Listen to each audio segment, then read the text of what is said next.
Man, I am not always in the mood to clean my house. Do you clean yours regularly? I know that you're not always in the mood to clean your house, but yeah, no, I like to clean mine, especially if I'm having a bad day. It's kind of like a stress reliever for me. Really? I wish I felt that way about it. I mean, though I do feel better when my surrounding environment is clean. Yeah. I mean, there's a link though between the physical space and your mental space, right? I mean, yeah, I've heard about it, but I really haven't put that much thought into it. Sounds like we got a lot to discuss in this episode then.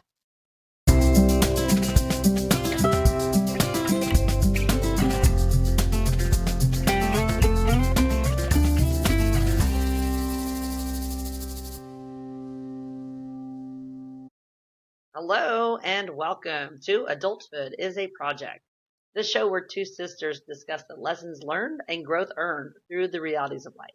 I'm Charlie, and you all know my sister Casey, and we're your hosts. Spring is in the air, and to celebrate a bit in this episode, we will be discussing mental and physical space and how they connect. We will also discuss the ins and outs of cleaning your home or car and how it can affect your mental state. Let's get started. Yes, all right. I got to get quicker on that button. I love that you love that new toy. I know, and every time I'm like, oh yeah, I want to applaud our episode starting. Listeners, we hope you're loving it too. Oh man. Yeah. Yeah, so mental and physical space and how they can connect. Boy, I think our physical space can honestly be a real demonstration of how we're feeling mentally. Yes. I absolutely agree. There was a time in my life where I was depressed. And I don't mean I was just sad. I was depressed. And Thanks for using that term correctly. it being like that, I'm telling you, I mean, there would be dirty dishes in the sink, dirty clothes, just, I didn't care if the kids were picking up their toys. The house would look gross. And yeah, it was definitely a reflection of how I was feeling, for sure.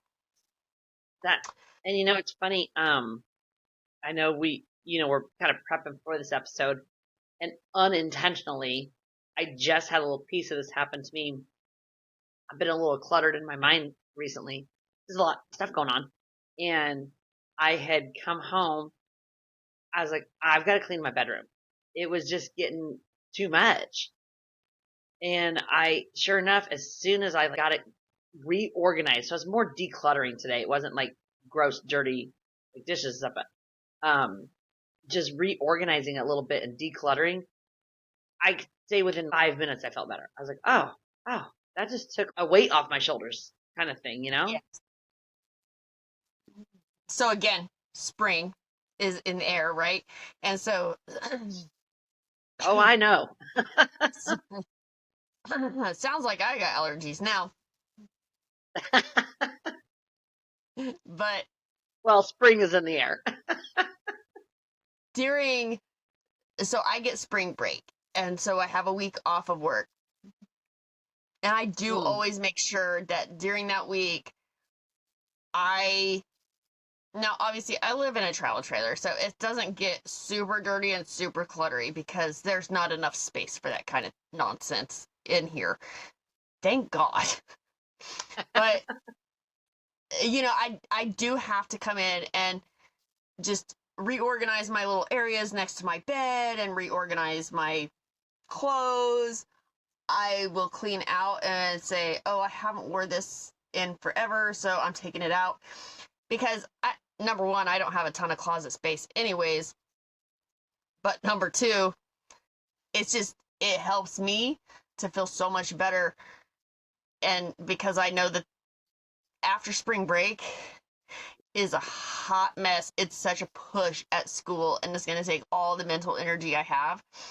And if I don't have a clear space around me, it's going to really affect me in my head and in my attitude and everything. So, Oh yeah, I, yeah, I could see that. And um, yeah, so you're like you're prepping for just yourself, but also prepping for a future part of you that's gonna have to come home after some yes. long days at work. And um, excuse me, I was, when you said earlier, like when you were in a down mood and stuff, it's interesting because we do know now, right, with our knowledge that we know that, oh, if you have a clean space, it can make you feel better. And this, but when I'm not in a good mood, I don't want to clean. I find when I'm in a really good mood. So when we're talking about spring coming and stuff, like the sun is finally out and shining a lot. I mean, I live in Arizona. The sun's out 90% of the time, but it's warmer. There's not quite so many clouds in the sky, stuff like that. And I feel it and it puts me in a super good mood, which then puts me in another great mood. And I'm like, I'm going to start cleaning because I want to open my windows and let the fresh air in and, get, I don't know, the winter germs out of here. Oh, So I yeah. like to clean when I'm in a good mood too. And then it helps alleviate me getting into a bad mood because my space is clean. Yeah. I don't know. And like I said, But I know when I was going through that depressed phase and just my house was, ugh. I do remember at one point just finally getting to the point where I was like, I have to clean. I can't keep going like this. And just doing those little things where I was like, okay, I did the dishes. And once I got started with just the little things, it helped me not only mentally, but also obviously like physically, it was looking better in the house. But right. It and just it's crazy to think how you don't necessarily put those two together, but like you said, the minute you started cleaning, like, okay, I do actually feel better. right. Yeah. And Sorry. but there's Sorry. there's such a link between clutter and disorganization, and it can cause feelings of stress, anxiety, overwhelmment. Huh. And I think that's what I'd been feeling this past, week was some overwhelmment with stuff, which was like, something needs to change. And so when, like I said, I got a little new setup anyway that I was working on that I wanted to rearrange some space and make room for, which led to some of that decluttering. And like I said, within 10 minutes of doing it, I felt better. I'm like, oh yeah, this is nice. Yeah. I do. I always, honestly, if I go to somebody's house or anything, I totally take a mental note of their physical space. And it's not because I'm judging, right? I'm not judging like, oh my God, their house is so dirty or whatever. What's that new phrase? We listen and don't judge. You're like, I look and don't judge. Oh my gosh. Um, but I I do take a look around just because if I can take that look around and be aware, I automatically already know like how's this person really feeling, right? I already really know because I can see their physical space. Right. So I'm already pretty aware. Like if I show up to your house and you just have junk all over the table and it's just a hot mess in there, I'm like, oh, okay. So you ain't Yeah. doing so Okay. You good know right what? I cannot say I've ever done that. now. I do. However, listening to you say this right now, I am like, oh, yes. I'm thinking of a few places I've been in people's homes where I'm like, holy shit. And I'll leave there thinking, how do you live in that? Like, I'm overwhelmed walking in the door. I can't imagine how you walk into this every day and don't feel that way. But I never put that connection together until you were just saying this right now. Like, gosh, those people probably are like beyond stressed out for multiple reasons, obviously, but that shows it in their physical faces. So yeah, or their cars. Oh, you ever get in someone's car that's like a shit show? I get in my own car every day. Yeah. No, you don't keep a very clean I don't. car. Like you don't keep a clean car. Oh, mine has stuff in it, but I mean, as the season's changing, like probably I got another probably a couple weeks before I'm pulling hoodies out because I now keep a couple of extra hoodies in the car. It's gonna get cold, but I don't keep much of anything there. I keep a change of shoes in my car and a Yeah. hoodie, and usually that's it. Everything there is no trash in there. I mean, obviously napkins to blow my nose, stuff like that, but like there's nothing else in there that is not supposed to be in that car. Yeah. Oh yeah, There's, you do keep. it's not I'm horrible. worried I about mean, you, sister. Do you need to talk? it's not horrible. It's just I do have a tendency to like I eat or drink in my car or something. The trash does tend to stay there until I go to the get gas. And when I go get gas, I empty all the trash out. But also like my apron for work is in there. And what's funny is I eat a bowl of oatmeal in my car on my way to work every morning. And then when I get to work, I just put the bowl and spoon on the floor. Obviously, I bring it in every day. I Oh, do. But if you get in I, my car, the other day I had to pick up Sonny Boy after work, and I had my bowl and spoon on the floor. I had a change of shoes over there. I had a whole trash bag because I've been. I was like, I'm gonna keep all my trash in this trash bag. That way, when I go get gas, I just have to take the trash bag out. oh my god.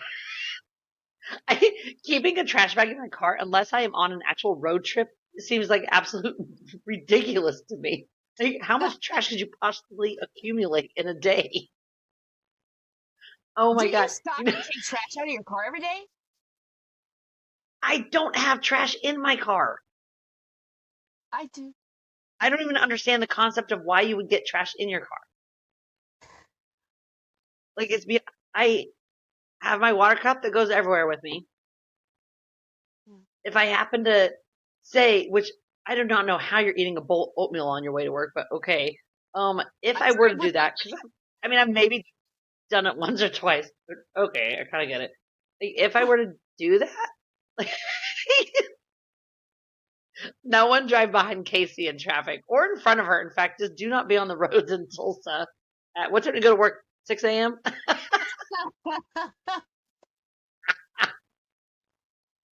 Got a mental head case over here driving around. Um, like if I were to say I were to eat that, I would immediately take it inside when I got to work and wash it, and then I would take it home with me at the end of the day and bring it inside and put it away. I bring it home and wash it. I just don't understand. Like, yeah, it would never even stay in my car. I don't know. And then if I were to eat, like, say, a burrito, breakfast burrito, I would take the trash inside as soon as I got out of the car. Oh, I just throw it on the floorboard. Like, I'll catch it later.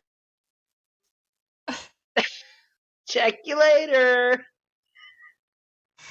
Well, I don't throw it out the Okay, window. At least I'm well, not littering. okay, well, that's good. Like, why the hell would you throw it out the window? That's what I'm saying. I don't. I throw it on the floorboard and I get it out at the trash can. I guess. Good job. Way to not litter. Now I'm concerned because now as we're discussing your mental space and our physical space, and you're like, your trailer is clean, you keep it organized, this and that, and your car's not. What does that say about you? You're all over the place up in here.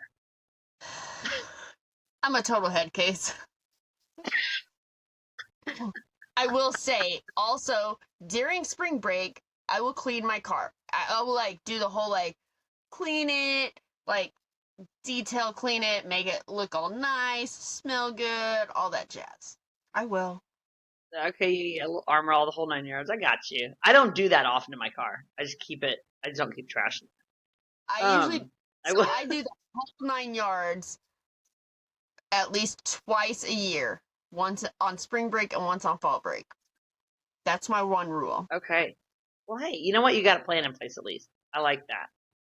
A Keep your keep your mental health slightly sane throughout the year. little bit there.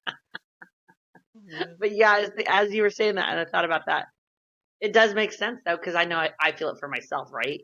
And so there was a article on headspace.com, and Mhm. according to this study that was conducted by uh, the Princeton Neuroscience Institute, having multiple visual stimuli present within range of one's view will result in those stimuli competing for neural representation. So I know, I'm like, what? I had to reread that twice. Luckily, I found layman's terms, guys. So in layman's terms, the more clutter that you see, the more easily that you get distracted because your Squirrel. brain literally doesn't know what to choose to focus on. Yeah, squirrel, squirrel, because it's too much and your brain doesn't know what to focus on. I was like basically kind of pointing out that there wasn't even a study done on this. Like it's legit. It's not just us saying, "Oh, it makes me feel good," because it does. There's a Right. study done on it. So, there's some science behind that, and that seeing it that put that way as well made sense. I'm like, oh yeah, clutter drives me insane, man. Yeah, And I don't like clutter for sure. no, a couple things on my end was one is when I really started noticing it was when I was getting ready to do my house remodel project that I had to move everything. And I mean, things had to come off the wall, things had to come out of closets, everything had to move for everything that was Mm. getting done. So I had to find new places to put them that were also temporary places. But then once everything was complete, I had to find new places, new homes for those items, permanent homes. And that made me really clean out a lot of stuff. And since then, that's been, I think I'm on like 3 years. 90% of my stuff has not gone back on my walls. Even just stuff on my walls was seeming to be clutter at that point. Just little decorative signs and stuff, you know? Yeah. Little live, Yeah. laugh, And then love, I had, yeah. outdated. Yeah. In this house, we do. No, yeah. Yeah, those types of things. I did not need those anymore. I did see one a while back that said this house runs on laughter and vodka. I'm like, I could use that sign. That would fly for me. But I had been personally just feeling this was barely maybe a couple months ago that I was kind of feeling a little stuck and I was chatting with a friend and I hadn't felt like crazy stuck, just something wasn't moving, some energy wasn't moving around me, stuff like that. And she had mentioned, she goes, you're during all your cleaning and everything you did, I had two closets in my house I'd never touched. And I was like, oh, God, now that you mention that, I didn't touch those. So she kindly, because she's good at organizing and that is not a strong suit of mine, helped me and we tackled them and we rearranged my hall closet and then my spare closet. And in doing that, I felt like it also cleared up energy in my house. And listeners, I know not everyone's into energy and stuff like that. I am. And I could just feel energy could flow again. Moving those items that, gosh, that hall closet, half that stuff had probably been sitting there for 10 years and hadn't been moved.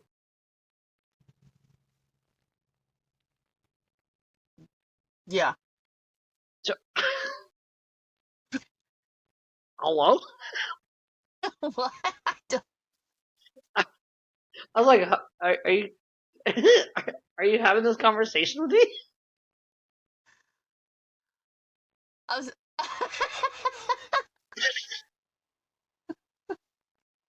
I didn't know there was more to your fucking story. Like you're like, it hadn't been moved in 10 years. And like what, you're waiting for some big fucking reaction from me? I don't know.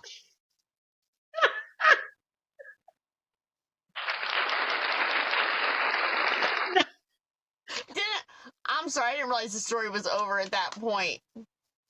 The So story was over. Okay, that was the end of my story. I had free flowing energy in my house again. free flowing energy. Woo! That's, I apologize. After 10 Um, years. so Big J moved right before Christmas.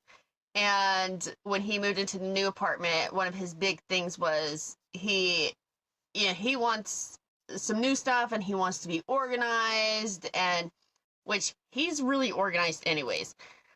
But certain things. And so this past week, he got a closet organizer, like a whole organizing system, right? Well, And like when the I tell you fancy this, ones. yeah. But when I tell you this man Ooh. has a ridiculous amount of clothes, and him and I have had this discussion 100 times, where it's like, why do you have all these clothes? You don't even wear them. And so, but with his whole point was, he's like, I'm gonna get this organizer, this organized system, and then it forces him to get rid of some of those clothes that he just needs to get rid of. So Yeah. he's clearing out his space also. Oh, well, good And for him. Hey, it's gonna yeah, make him feel better mentally. sure will. Yeah. And then he's still stuck with this head case. Hey, he'll never know unless he listens to this episode. It's fine.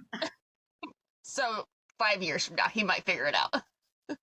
Right. He'll be like, oh my gosh, he tried to warn me and I didn't listen. Oh man. Yeah, he's definitely one of the cleanest people I know. And of course over the past week, with not only like he's got this closet organizer, but a few other new things have come in, and so he's been setting different things up, and his apartment was looking like a hot mess with just boxes everywhere and this and that. And Oh yeah. he was going crazy. He was. It all finally got cleaned up. And so he was very You know, much in a much better mood today.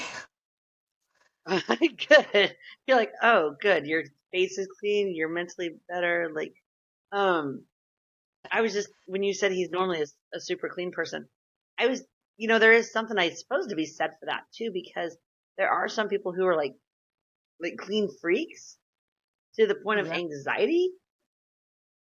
So I Yes. guess didn't do any research on this side of things because it's just popping up in my head. But I'm like, I wonder if there's a thing for being too clean. There is. So, what's funny is, and you'll remember, um, when the kids were little, You're like babies. bleaching. Yeah. My, I, my absolute cleanliness. And Yeah, everything had to get bleached all the time. all the time. And I'm trying to remember. I think by the time you were there, I wasn't as anal, but it was like, no, you're going to bleach your shoes before you walk in here, or you're not going to walk in your shoes. Okay, you didn't make me do that, thank God. Okay. So I had lightened up a little bit at that point because I was already bleaching the floors every week, at least once a week. Right, yeah, you were in a huge cleaning, yeah, like big time. Yes. And so what is so funny is I've talked to other people about how I went through this anxiety phase when the kids were first born and when they were babies, and I was just, oh my gosh, like it has to be so. And this one girl said, oh, so you had a little postpartum depression? And I said, no. What? And she's like, well, what do you mean no? I'm like, well, I wasn't depressed. And she's like, you do understand that's one of the big signs, right? Like the anxiety of, I was like, I honestly didn't. And so in having that conversation with her, I started talking to her about some other things that I did. Like, I was a total psycho when my kids were babies. And listen, I God mean, bless yeah, but Jaybird. I like God bless Jaybird because he would just go along with my randomness. Because I was very much, I remember saying, listen, there's 6 different ways you can get to our house. And so every time you have the kids with you, if you leave one way, you have to come back a different way. And then you have to take a different way the next time you leave with the kids. I was a freak show oh, okay, because I was yeah, so dude, freaking, dang. listen, I knew somebody was going to kidnap these kids. I just knew it. But you know what? God bless him. He would go Trust me, along with it. they would have brought them back really fast. Especially the flower child. All she did was cry. Oh my gosh. But he would go along with it. He's like, yeah, no, that makes sense. Okay, Casey, yes. I'm going to take Route 1 out. I will Route 3 back. I'm like, okay, but then tomorrow we have to Route 4 out, Route 5 back. I bet his tweaking ass was like, she finally gets it. I know, right? But listen, all that stuff that was happening was a sign of postpartum depression, and nobody told me that. I would never, ever have known that. Clearly I didn't. Not that I know much of the signs of postpartum depression by any means, but that would not have even struck me as a sign. I'm telling you, I didn't find this out till like 15, 16 years later. And it was in this casual conversation where I'm just like, oh yeah, blah, blah, blah. She's like, so you had some postpartum depression? I was like, no, I wasn't depressed. Because in my mind, I'm thinking, oh, if you have postpartum depression, you're angry at your kid, or you're depressed and you're sad and you don't want to take care of your baby. Like, that wasn't me. No, I was a psychopath. Yeah. Ooh. But so it goes back to that. Yes, all that cleaning and everything, it goes into that. I had such a high anxiety that something horrid was going to happen to these children if I didn't bleach the entire house once a week. So it's interesting to think about those two opposites, right? Because keeping a clean and clutter-free space would normally keep you out of a depression or help with that. But also at the same time, going too far could be a sign of anxiety and depression. Yes. All right, you heard it here first, listeners. If you need a reason not to dust this week, we just gave it to you. We don't want you to have anxiety about it. Yeah, we don't want you depressed, but we also don't want you too far into anxiety. So just keep your house at a minimum clean. That's right. Oh my gosh. You know, though, we talk about your physical space like affecting your mental state. You got to also think about the sensory, right? So like colors in your mental space or in your physical space, and textures and smells. So you know how people use essential oils, right? To have like certain smells going. All that can affect it too. Yeah, that could. And that's true about I think about the colors for like that I've chosen, throughout the houses I keep, like I just repainted my spare bedroom I'm working on, and I tell you, it's not even all put together. And every time I walk in there, it's so much more calming to me than it used to be. And I, loved it before, but now with that new color in there, it just brings a sense of calm. And I'm like, I like this. And I'm a dork, man, but every day, I literally have to walk by it every single day to get to my car.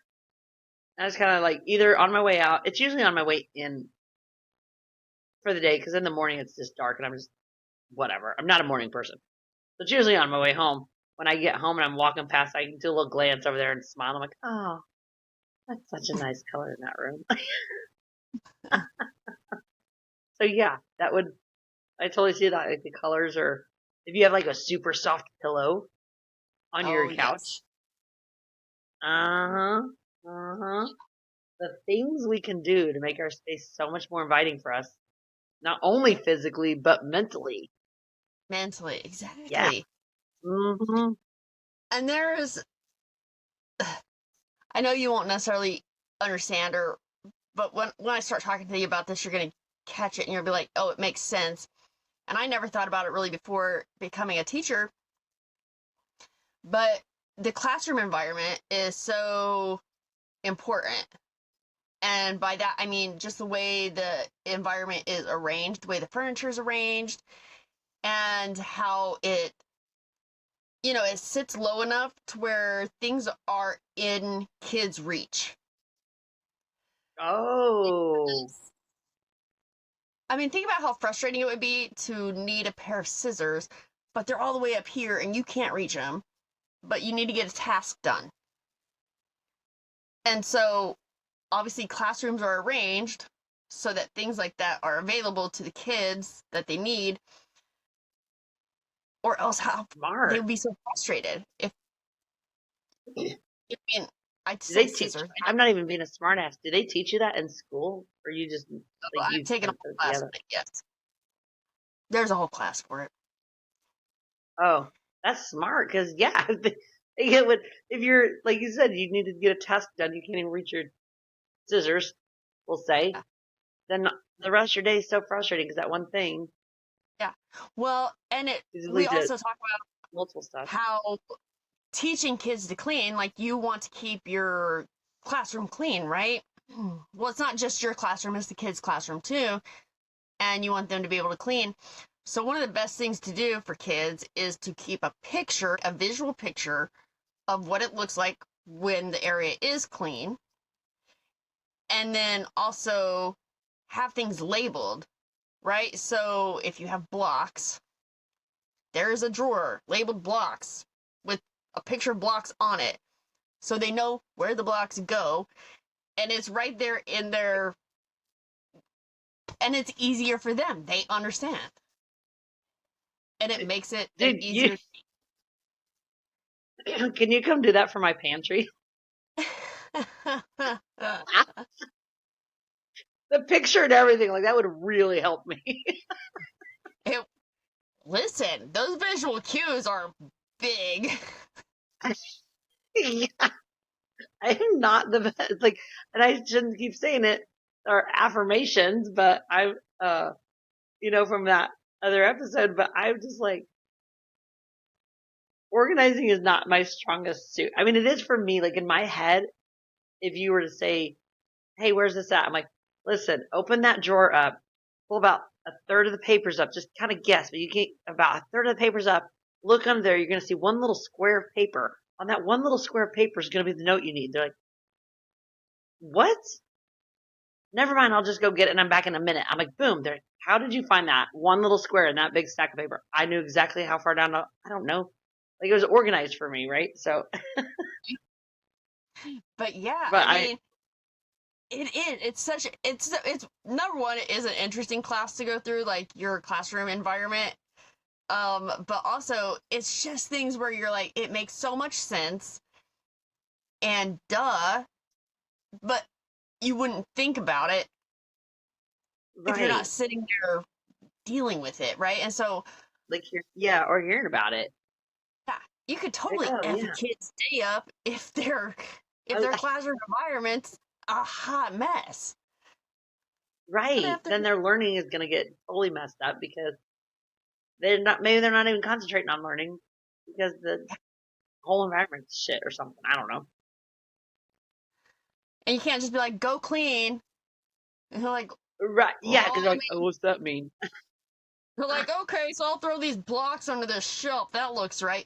No, man, it's not how I Yeah. want it. But here's your I visual cue. I don't think about it much with kids for sure, but like I said, for myself, I have been grateful because I've had two friends who have helped me with my organization skills in this house. Because I'm like, I don't know what to do, Yeah. and yeah, Oh, the flower so child, those thankfully, kids, is some like, of those kids might have been able to figure it out, but not all of them. So it's a good thing you put visuals up for them. this. They need it. Yeah. Oh, yeah. Listeners, what is your take? Do you feel better mentally when your physical space is clean? Drop us a comment and let us know. Let us know we're not alone on that one, Yeah. right? All right. Well, I would say our lesson learned and growth earned on this. A clean environment can help reduce unnecessary stress, and I think we could all go for that in our lives. So why not jump into your spring cleaning this year with a renewed sense of purpose? Or just break out the bottle of wine and get a fun drinking clean in there if you prefer. Either way, you'll end up with a cleaner surrounding and a better mood. In our next episode, with tax day coming up, we're going to be talking about finances. You're going to get our hot take on it. Thanks for listening. Until next time, go out there and be your favorite self. All right. And if you have a topic you'd like us to discuss in a future episode, drop us a comment. And make sure you're liking and subscribing on your favorite listening platforms so you're catching all our future episodes.